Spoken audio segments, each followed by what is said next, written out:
Panasonic unveils the S5 in just a few hours. I have surprise pricing information and specs that indicates the S5 also suffers from overheating in some modes and has some form of overheat protection. Let's get into it.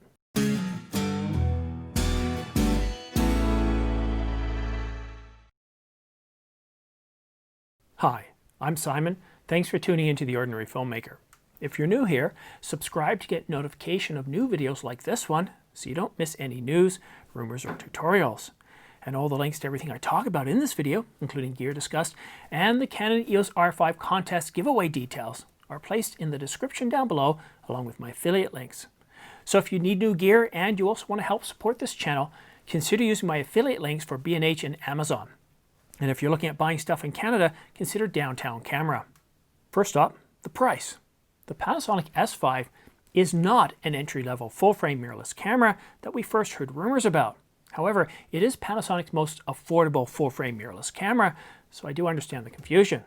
Now, as previously reported, it was going to be around, well, over $2,000. Well, we just have this from Nakashita. The actual body alone is going to be 275,000 yen, including tax, which is about $2,600 US. Now, if you take the tax out, it's going to be a little bit less than that. Now, in kit form, with a 20 to 60 millimeter lens, the price increases to 319,000 yen, or about $3,000. The leaked specs make a lot more sense now, don't they? When previously leaked, the Panasonic S5 was pegged as an entry-level full-frame mirrorless camera, starting at around $1,600. At almost $1,000 more, the S5 is now a direct competitor to the Canon R6 or the Sony a7S III, and not the Canon RP, the Sony a5, or the Nikon Z6. Still unsure of what to make of this? We'll just wait a few more hours. Everything will be confirmed at 10 a.m. this morning, New York time. Here's a quick recap of the specifications, again thanks to Nakashita. The Panasonic S5 will have 4K 10-bit in all the basic frame rates, so that's 24, 25, 26, and it's going to allow recording up to 60 frames per second. But, and here's a big but, it looks like the Canon Cripple Hammer has been working at Panasonic recently. Panasonic has implemented a 30-minute record limit to prevent overheating in these modes. After 30 minutes, depending on the ambient temperature, you may be able to start recording immediately, or you might have to let it cool down a little bit. It's all dependent on the ambient temperature. Just like me shooting in my studio right now. Today it is very cold here, and I'm shooting in 4K HQ, which is one of those overheat modes on the R5, so we'll just have to see how far I go with this. I shouldn't have any problem getting through this video though. However, if you are willing to record in 8-bit, there is no recording limit.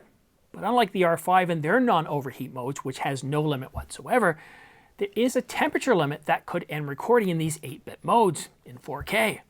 But no further specifics were mentioned by Nakashita, and that's something I'm really curious about, how the R5 is going to perform in real use. Where is the overheating going to be an issue? Now, it took us a few weeks before we finally understood the overheat limits of the Canon R5, and people like myself are still sharing their real-world results. It sounds like Panasonic has a better passive cooling system like the Sony a7S III based on leaked information. But we'll have to see how the camera performs to actually know better. Now, the Panasonic S5 also provides 14 stops of dynamic range. It offers, and I'm curious by the term they use, pupil instead of eye, but they offer pupil, head, and human body recognition. Kind of sounds like terms you would use if you worked at a morgue, doesn't it? Pupil, head, and body recognition. Anyhow, it also comes with 6.5 stops of stabilization. It can do 120 frames per second in Full HD, or otherwise known as 1080, and it also has a high resolution photo mode capable of 96 megapixels. And I think what's happening here is they're going to borrow their pixel shift technology that they initially introduced with the S1R. This segment is all about Nikon. This is hardly big news, but we don't get many Nikon rumors, so here we go.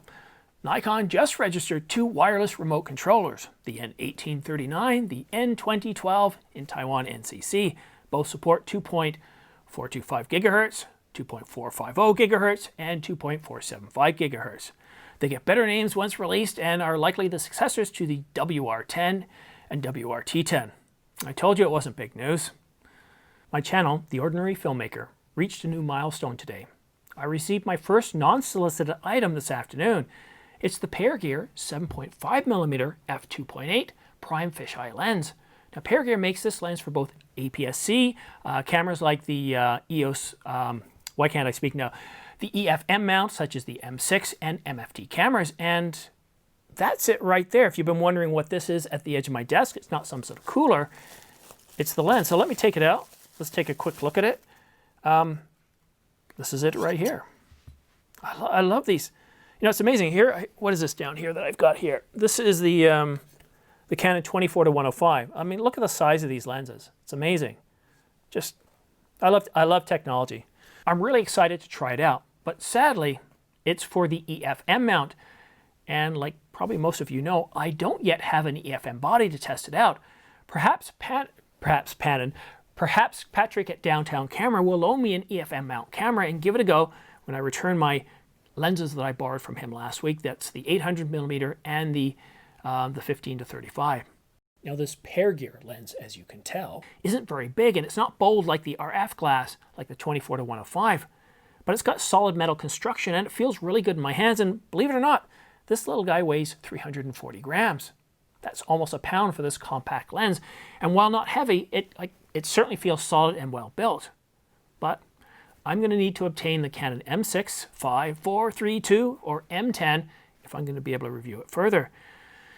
But this isn't the only gear that I'm going to be receiving. I was contacted a couple of weeks ago by another company in China that wanted me to review gear. I said, sure. Well, they're shipping me out, and I have a tracking number, a new microphone, or more accurately put, an update to an existing shotgun microphone already in the market.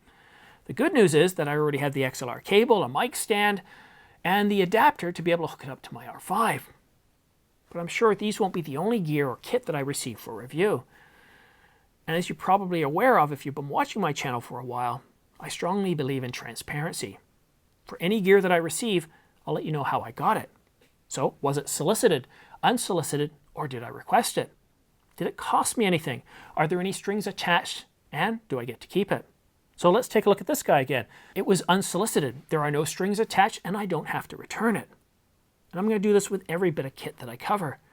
My goal in reviewing gear or software is to explain how the item improves our lives somehow, how it improves our workflow, and what capabilities this or any other kit delivers.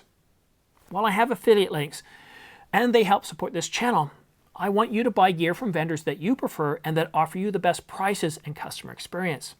I want you to get value from watching my videos. I'm not here to get rich or push goods on you. I really do enjoy filmmaking.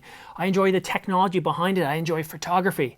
And if I find it interesting in one way, there's a chance that you might too. You see, the news, as I see it, should be delivered unvarnished. But that's it for now. Don't forget to subscribe for your chance to win the Canon EOS R5, a brand new one, not the one that I'm using here. Thanks for watching The Ordinary Filmmaker. We'll see you again soon.